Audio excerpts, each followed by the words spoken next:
Imagine a battlefield where, amid the guns and the dust, one of the unit's soldiers walks upright, wrestles with the others, drinks a swig of beer, and, legend has it, hauls artillery crates like any grizzled private.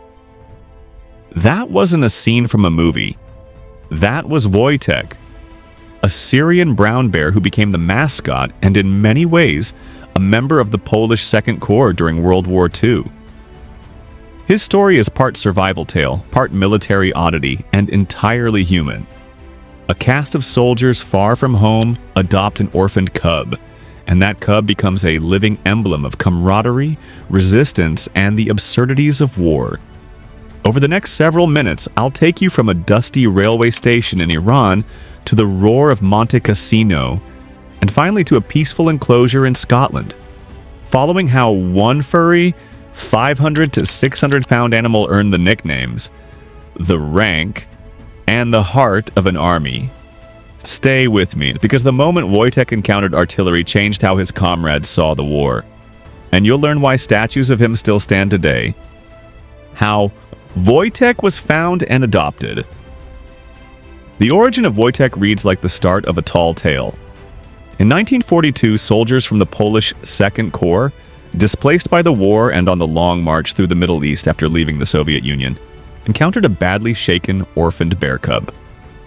Accounts say the cub's mother had been shot, and it had been sold by a young boy. Polish soldiers took him in, fed him condensed milk from a tin, and christened him Wojtek, a friendly diminutive of Wojciech, often translated as happy, joyful warrior. From the beginning, he wasn't merely a mascot in the puppy-like sense. The men treated him like a comrade. They coddled him, taught him little tricks, and allowed him to romp through camp. Because these were soldiers who had lost a homeland and family, adopting and caring for a creature was more than sentiment. It was a patch of ordinary life in extraordinary times. Witness reports and later histories note that Wojtek quickly grew, both physically and in personality, becoming an imposing but playful presence who learned to mimic human behaviors, standing on his hind legs, playing tug, and even performing for visitors.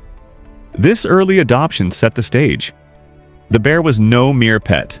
He was a shared responsibility and a symbol of normalcy for a unit that had endured captivity, exile, and combat preparation. From mascot to enlisted soldier. The line between wartime legend and formal act blurs with Wojtek's enlistment. When the 22nd Artillery Supply Company needed to transport their mascot with them, regulations threatened to separate the bear from his unit. The soldiers solved this with a mixture of irreverence and ingenuity. They formally registered Wojtek as a private in the Polish army, so he could travel on army manifests like any other member of the company. Officially listed as a soldier, Wojtek even received a paybook and was later promoted to corporal, a symbolic gesture that recognized his place in the unit's life and lore. It's one of those moments that conveys how soldiers use humor and ritual to hold onto identity. But the most famous chapter came during the brutal Italian campaign, the Battle of Monte Cassino in 1944. The 22nd Transport Company, part of the Polish Second Corps, was tasked with supplying artillery units, a dangerous, essential job. The story goes that Wojtek would help by carrying crates of ammunition. Eyewitnesses and post-war plaques record scenes of the bear hefting boxes and stacking shells beside the guns. Photographs from the period show Wojtek towering near soldiers and munitions. It's worth noting historians debate the exact nature of his work. Some accounts exaggerate live rounds versus empty crates, but the prevailing reliable sources confirm he assisted with supplies and was present during the fighting. And that presence mattered.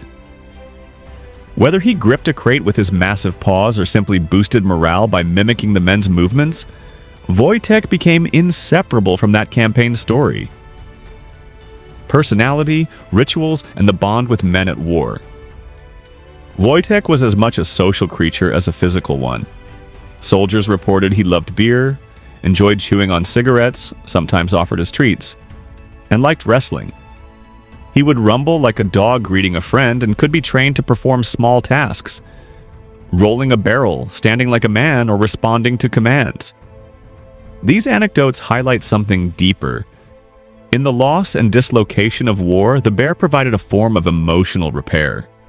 He offered a touchstone of affection for men who had known captivity, hunger, and the death of the old world. Veterans later wrote about how the bear could cheer an entire mess line, and how his antics cut the tension before a patrol. In the mundane yet vital routines of transport and camp life, Wojtek embodied a continuity of care. Someone to feed, bathe, and laugh with. That daily ritual of tending to him reinforced bonds among the soldiers and created a shared story they could carry home, even if home was no longer the same as before. Those human-animal rituals translated into a kind of celebrity.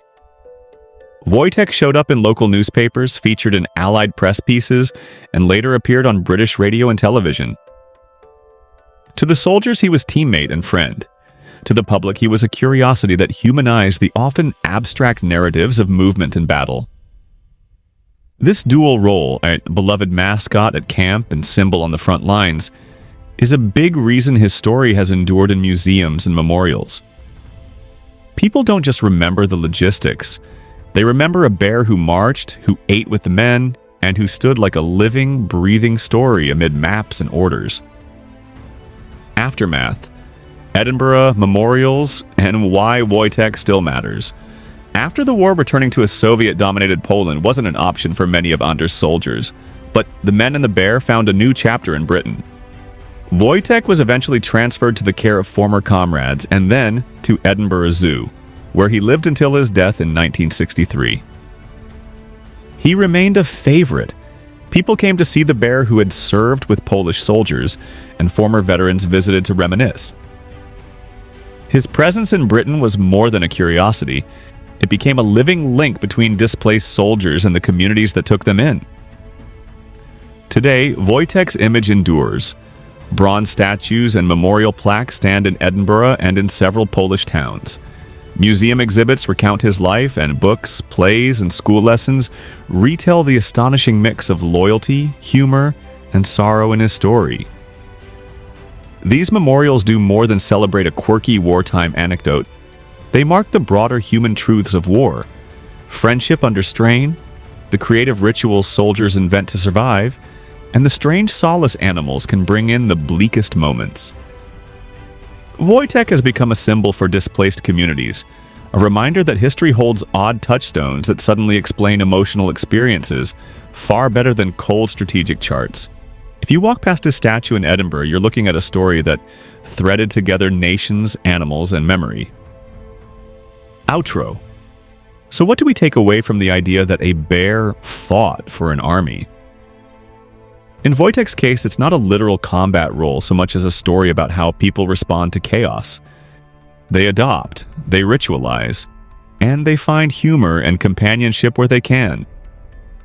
Wojtek carried more than crates. He carried a piece of home, a morale boost, and a story that stitched together Polish soldiers scattered by history. His life after the war, resting in Scotland while his comrades built new lives, adds a bittersweet layer to the tale. Victory does not mean return. If you enjoyed this deep dive, please like, subscribe, and ring the bell for more unbelievable true stories from history, and some hoaxes that you thought were true. If you want to follow up, I can do an episode on other animals who served in wars, from dogs and pigeons to the quieter stories that history almost forgot. Stick around for the end card. I've dropped links to the primary sources and museums in the description so you can read more.